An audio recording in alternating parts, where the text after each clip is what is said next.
आखिर इनकी कौन सी अदा थी जो आपको पसंद आई? हर अदा जो मुझे बहुत अच्छी लगती थी।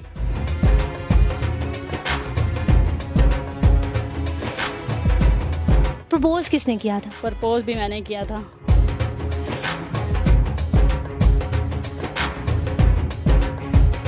तो जब इन्होंने आपको प्रपोज किया तो आपकी फीलिंग्स क्या? दिल में तो लड्डू फूट रहे थे।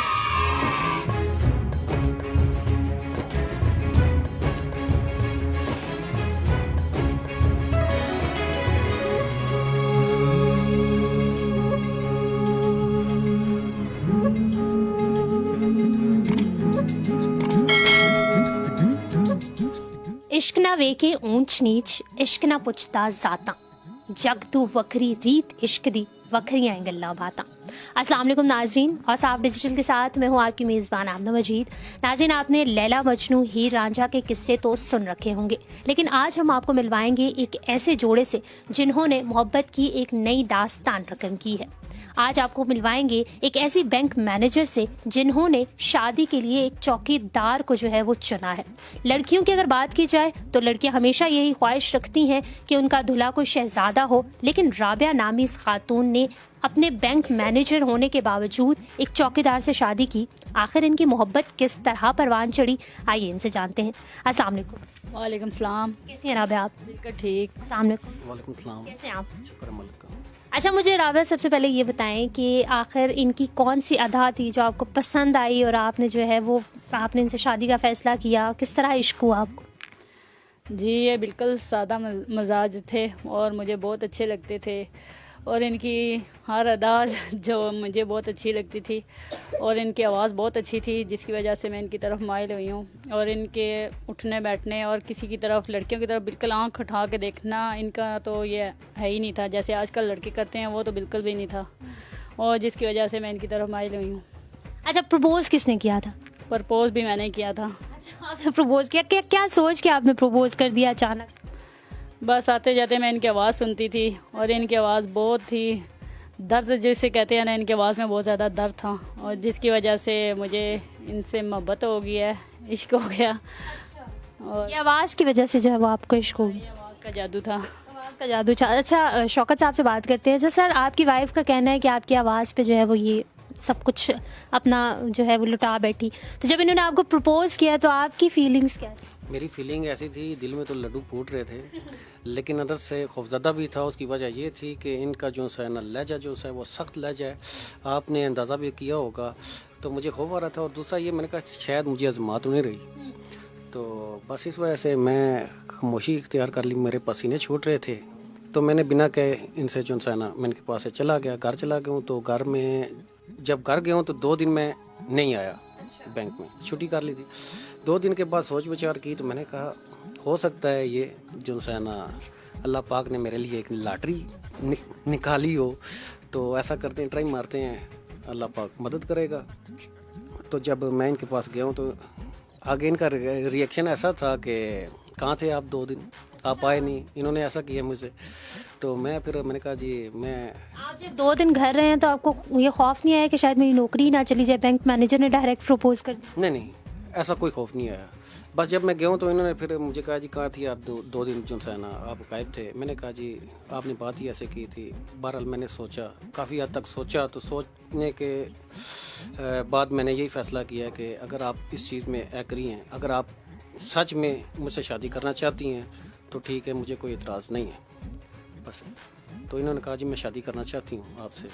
फिर मैंने कहा अच्छा, आप मुझे बताएं कि ज़ाहिर वो चौकीदारी करते थे और आप बैंक मैनेजर थी, आपने इन्हें प्रपोज भी कर दिया शादी के लिए, तो आपके घर वालों का रिएक्शन कैसा था? कितनी जद्दोजहद करनी पड़ी आपको शादी करने के लिए? घर वालों का रिएक्शन तो बहुत ज़्यादा, समझ लें बहुत ज़्यादा बुरा था, और मुझे बहुत ज़्यादा मुश्किलों का सामना करना पड़ा है, और जैसा करके मैंने घर वालों को राज़ी किया है, क्योंकि और भी रिश्ते आ रहे थे, आपको पता है, फिर घर वाले राज़ी नहीं होते। तो फिर मुझे तो यही पसंद थे, मैंने कहा मैंने करनी है तो इधर ही करनी है, और फिर अल्लाह अल्लाह करके फिर अम्मी राज़ी हुई हैं, तो फिर अम्मी ने सबको मनाया, तो हो गया फिर हमारा रिश्ता। अच्छा, आपने जो है वो खूब मेहनत की है, जद्दोजहद की है कि मैंने शादी यहीं पे करनी? हाँ जी, यही बात थी जिसकी वजह से हमारा जद्दोजहद के बाद फिर हम दोनों क्या हो गया रिश्ता। कितना अरसा हो गया आपकी शादी को? हमारी शादी को हो गए हैं 12 साल। जी। अच्छा मुझे बताएं कि अब जो है वो शादी भी हो गई और आपके घर वालों का रिएक्शन कैसा था? इनके तो ज़ाहिर लड़की वाले हैं और उन्होंने खुद प्रपोज किया है, बैंक मैनेजर भी थी, आप जो है वो चौकीदारी करते थे, आपके घर वालों का क्या रिएक्शन था कि जो है वो बैंक मैनेजर बहू बनने जा रही? मेरे घर वाले जी मुझ पर यकीन नहीं कर रहे थे। कहते हैं जी आप जोक कर रहे हैं, मजाक कर रहे हैं, बैंक मैनेजर और आप कहाँ, ऐसा हो ही नहीं सकता, हरगिज़ नहीं हो सकता, तो लिहाजा मजाक हमारे साथ नहीं करो। मैंने कहा मैं मजाक नहीं कर रहा, ये सच बात है। तो घर वालों ने को मैंने जो है मेरे भी जो है ना पहले रिश्ता तय हो चुका था। हाँ, जब इन्होंने प्रपोज़ किया फिर घर वालों को भी थोड़ी सी प्रॉब्लम हुई, उस वजह से फिर उन्होंने सोच विचार किए, तो उन्होंने कहा चलो जिसमें तुम्हारी खुशी है उसमें हमारी खुशी है, ठीक है। आपका पहले जो है वो रिश्ता किया हुआ था, फिर आपने वो जो है रिश्ता ज़ाहिर टूटा होगा, फिर उसके बाद जो है ऐसे ही हुआ, बिल्कुल ऐसे हुआ। तो जब इन्होंने आपको प्रपोज किया तो आपने बताया नहीं है कि मेरा तो ऑलरेडी रिश्ता हुआ है? नहीं, मैंने इनको नहीं बताया था, इनको नहीं बताया था। मैंने आपको कहा कि मुझे भी माशाल्लाह अच्छी लग रही थी, तो बस मैंने कहा चले अल्लाह पर खैर करेगा। लॉटरी निकल गई है तो क्यों ना जो है वैसे। बिल्कुल आपकी बात सही है और माशाल्लाह बहुत खूबसूरत बीवी अल्लाह पाक ने मुझे अता फरमाई है और मुझे इसकी कदर है। That's great. अच्छा राबा, आप बताएं कि आप जो हैं वो बैंक में काम करती थी, जब आपके जो साथी कोलीग है उनको पता लगा कि आपने एक चौकीदार को प्रपोज किया है, उनको पसंद करती हैं, उनसे शादी करना चाहती हैं, तो उनका रिएक्शन कैसा था?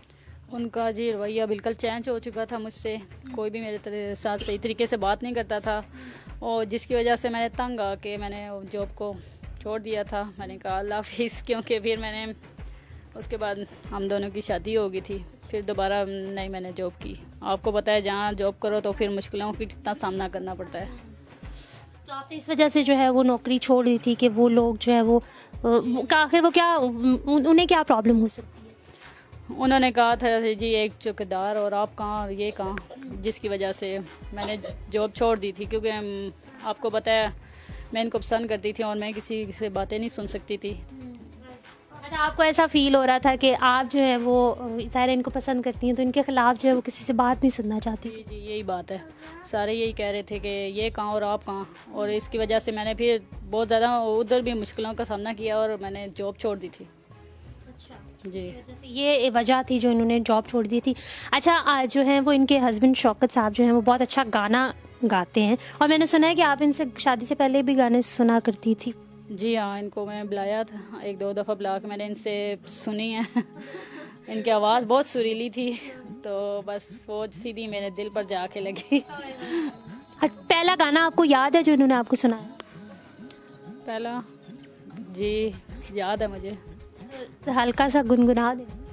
प्यार नाल ना सही उसे नाल वेख लिया कर, बीमारां नूं शफा मिल जांदी ए, प्यार नाल ना सही।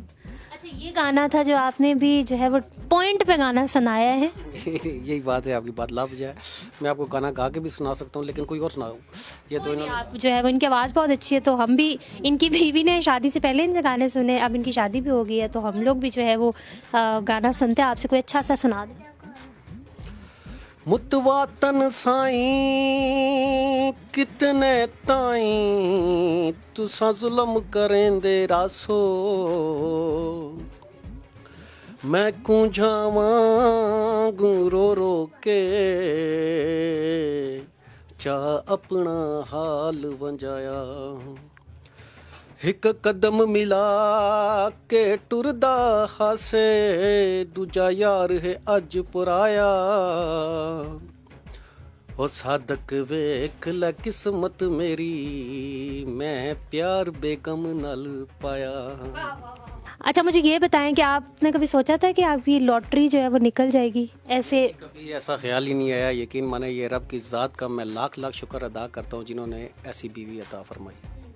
यकीन माने मैं अल्लाह का हर वक्त यही जो सा दुआ करता हूँ कि ऐसी बेगम जो सी अल्लाह पाक हर किसी को दे, और माशाल्लाह मेरा बहुत ख्याल रखती हैं और मेरा बहुत एहसास करती हैं। मुझे सबसे ज़्यादा जो सा एहसास की तो आपने बात की, जिस तरीके से उन्होंने अपनी जॉब छोड़ दी थी सिर्फ इसलिए कि आपके ख़िलाफ़ जो है वो लोग बातें कर रहे थे वहाँ पे, तो इससे ही पता चलता है कि ज़ाहिर है मोहब्बत बहुत तगड़ी थी। अच्छा, मुझे ये बताएं कि शादी के बाद क्या तब्दीली आई आप लोगों की ज़िंदगी में?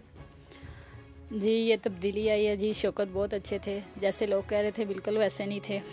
इनके अखलाक बहुत अच्छे हैं, ये भी एहसास करने वाले शोहर हैं और प्यार करने वाले हैं, और घर का भी बहुत ज़्यादा सबका ख्याल रखते हैं। अपनी अम्मी वगैरह के घर में भी सबका बहुत अच्छे तरीके से ख्याल रखते हैं। अभी जो है वो आपकी शादी को कितना तकरीबन अरसा हो गया? 12 साल। जी 12 साल हो गए। और इनके जो हैं वो 2 बच्चे भी हैं, एक बेटा और बेटी, उनसे भी हम जो है वो आपको मिलवाएंगे। अच्छा, आप दोनों माशाल्लाह से 12 साल हो गए और दास्तान भी आपकी मोहब्बत की एक अलग है। एक चौकीदार और एक बैंक मैनेजर की शादी ये सिर्फ इसी तरह मुमकिन हुई है क्योंकि मोहब्बत थी बहुत, जो कहते हैं असल मानों वाली मोहब्बत थी, वरना आजकल ऐसी मोहब्बतें तो मिलती ही नहीं। नहीं बिल्कुल नहीं मिलती। आजकल तो बस नाम की मोहब्बतें रह गई हैं। आजकल वो मोहब्बतें नहीं हैं जो पहले मोहब्बतें थी, लेकिन हमारी तो पहले वाली मोहब्बत है और हमने वो मिसाल कायम भी की है जी। अच्छा, मुझे एक बात बताएं कि आपके मियाँ तो जो कह रहे हैं कि आपसे मिलने से पहले जो है वो इंगेज थे किसी के साथ, तो आपने कभी सोचा था कि कैसा मर्द आपको चाहिए? जी मुझे तो बिल्कुल जैसे शौकत है मुझे ऐसे ही हस्बैंड चाहिए थे, क्योंकि ये प्यार करने वाले हस्बैंड थे और केयरिंग हस्बैंड है, और मुझे मेरा बहुत ज़्यादा ख्याल रखते हैं। यकीन माने मेरी हर बात पूरी करते हैं, मुंह से बात निकालती हूँ तो ये एकदम से पूरी कर देते हैं। और गरीबी अमीरी अल्लाह के हाथ में है, ये मैंने नहीं देखा जी। अच्छा, आप दोनों माशाल्लाह, अल्लाह ताला आपको जो है वो सलामत रखे, आपकी इस जोड़ी को सलामत रखे। जाते जाते लोगों को कोई मोहब्बत के हवाले से मोहब्बत भरा पैगाम? हाँ जी, हम तो ये पैगाम देना चाहेंगे, देखें जी, प्यार करना जुर्म नहीं है, प्यार करना चाहिए, लेकिन किसी का दिल आज़ारी नहीं करनी चाहिए, किसी के इज़्ज़त के साथ खेलना नहीं चाहिए। अल्लाह पाक नाराज़ होता है। ठीक है, आपने प्यार करना है, उसे निकाह में बदलें और अल्लाह पाक खुश हो, निकाह को आम करें बस। आपका कोई पैगाम मोहब्बत करने वालों के? मैं तो यही कहती हूँ, प्यार करो तो सच्चा करो, और दूसरे नंबर पर किसी का दिल आज़ारी ना करो, और प्यार के बाद जो शादी तक लाजमी लेके जाओ, ये नहीं किसी के साथ खेल के तो उसे छोड़ दिए, ये तो बहुत ही गलत बात है। टाइम पास आजकल तो ज़्यादा आपको पता है यही हो रहा है। वो ही बात है कि पहले वाली मस्तें नहीं रही। नाज़रीन, आपने राबिया और शौकत साहब की बात सुनी, इनकी जोड़ी आपके सामने है, मोहब्बत की और फिर जो है वो शादी तक बात हुई। राबिया ने अपनी जॉब छोड़ दी थी सिर्फ इसलिए कि उनके हस्बैंड के ख़िलाफ़, होने वाले हस्बैंड के ख़िलाफ़ जो है वो बातें कर रहे थे। ये मोहब्बत की एक ज़िंदा मिसाल है जो आपके सामने है, और इनका भी यही मैसेज है कि अगर आप किसी से प्यार करते हैं तो कोशिश करें कि उसको लीगलाइज़ कर लें, निकाह कर लें, ताकि जो है वो ना तो किसी की दिल आज़ारी हो और ना ही जो है वो कोई जुर्म हो। इस तरह जो है वो अक्सर औकात जो है वो जराइम हो जाते, जुर्म हो जाते हैं, तो इस किस्म की चीज़ें ना हो, इनसे बचने के लिए जो है वो निकाह होना बहुत ज़रूरी है। नाज़रीन, आपने इस जोड़े की बात सुनी, जिस तरीके से इन्होंने एक दूसरे से मोहब्बत की और फिर शादी की। राबिया जो बैंक मैनेजर थी, उन्होंने अपनी जॉब स्किप करती थी सिर्फ इसलिए क्योंकि उनके होने वाले शौहर के ख़िलाफ़ जो है वो लोग बातें करते थे।